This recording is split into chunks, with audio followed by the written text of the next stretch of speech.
né, a questão da ordem nesse mundo materialista, relativista, né?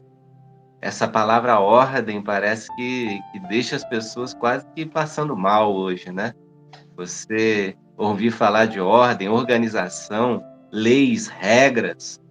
Ora, sem isso, a vida humana não existe no planeta, né? Se vocês forem abolindo as ordens, abolindo as leis e estão chegando ao absurdo de tentarem querer abolir a lei natural, você vai chegar por fim a abolir o próprio homem.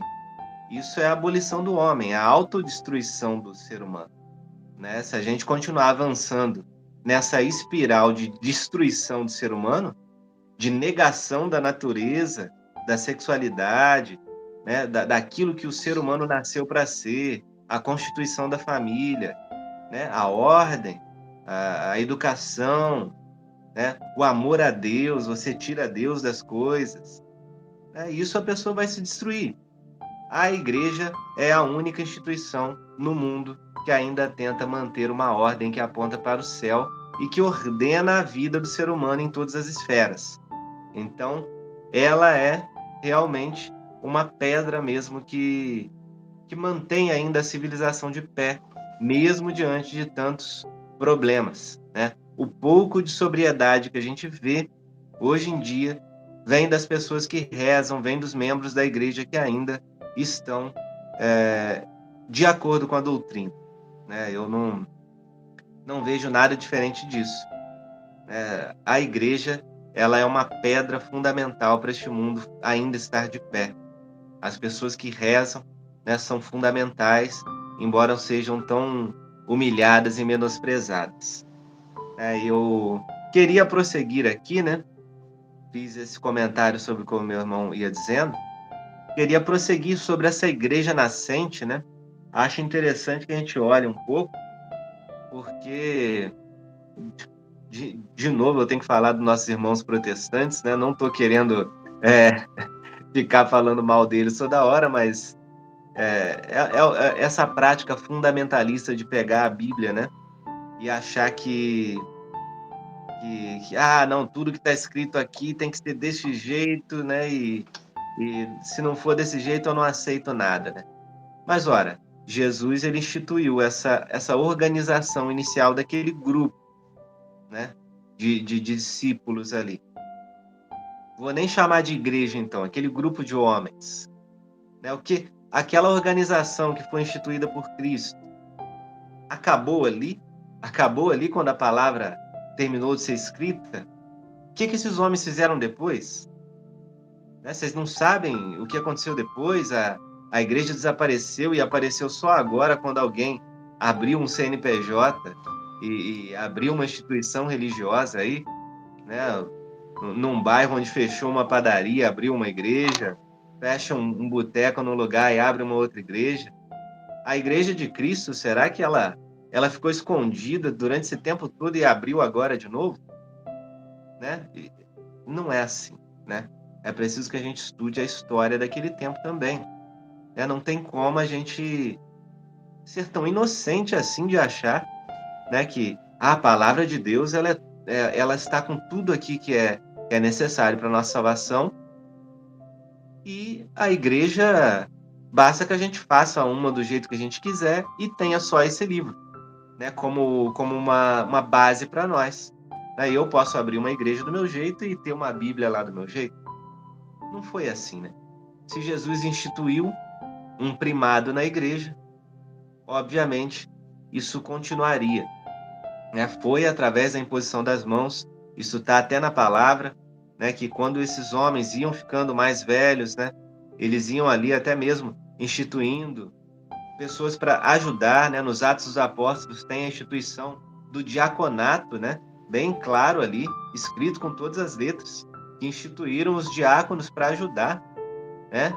E até interessante que o objetivo era não deixar aqueles homens da palavra, os homens do ministério sacerdotal, né, preocupados com essas questões que meu irmão ia falando. a questão social, né, a questão de cuidar das viúvas e etc., né, estava consumindo demais aqueles homens, mas ora, era tão importante anunciar o evangelho, eles não podiam perder tempo, no bom sentido, né, o tempo que era para ser utilizado com a prioridade.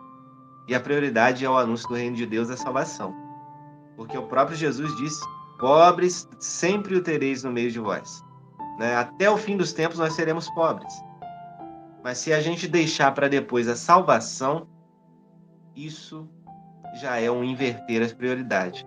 Isso ficou muito claro em Atos dos Apóstolos, quando eles instituíram homens sábios para ajudarem ali, para serem diáconos, né? Ajudarem nessa administração, principalmente com os mais pobres, né? Para que os homens da palavra, da pregação, né? Deste ministério sacerdotal não fossem desviados da sua função principal. Veja a importância da hierarquia. Isso era a igreja nascente na sua pura essência, né? Conduzida pelo Espírito Santo.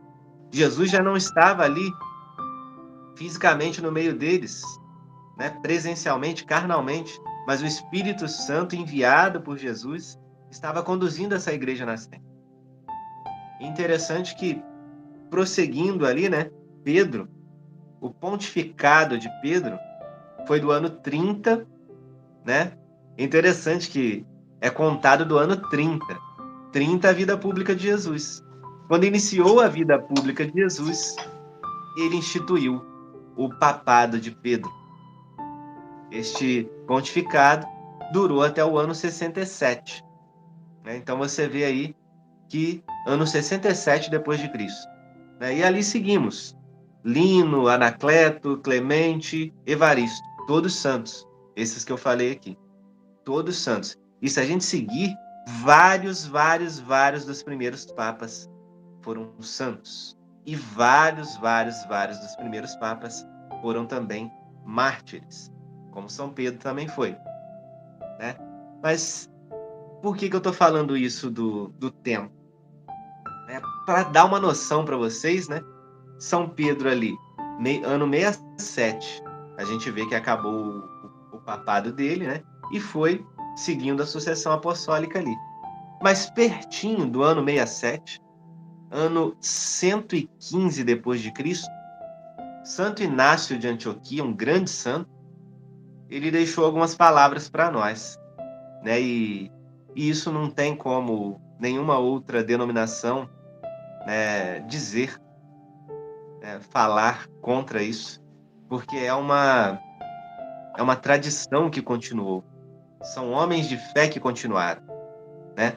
Com essa igreja viva. Veja só, o Santo Inácio de Antioquia, ele foi bispo de Antioquia, né? Nesse ano 115 depois de Cristo. E ele encorajou o povo, né, sob o seu pastoreio ali, né, em Esmirna, a evitar divisões, as palavras deles, né? Evitar divisões como o começo do mal. Sigam todos vocês ao bispo, como Jesus Cristo seguiu ao Pai. E sigam o presbítero como aos apóstolos. Que ninguém faça nada que pertença à igreja além do bispo. Onde quer que o bispo apareça, deixe o povo estar. Assim como onde quer que esteja Jesus Cristo, lá estará a Igreja Católica.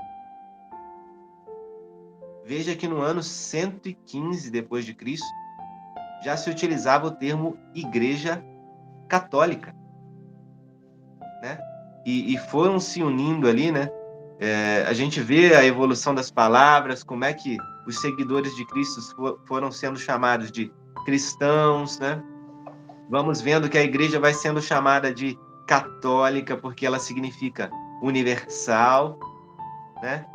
Essas coisas estão ligadas a uma continuidade, a uma tradição, a uma ordenação das coisas, a uma hierarquia. Não foi inventada agora. Nós não podemos cair nesse erro de achar que que fechou um pet shop ali, você vai abrir uma igreja com seu CNPJ e vai fazer do seu jeito, utilizando uma Bíblia que foi compilada através de anos de lutas e de estudos e de oração desta Igreja Católica aqui, né?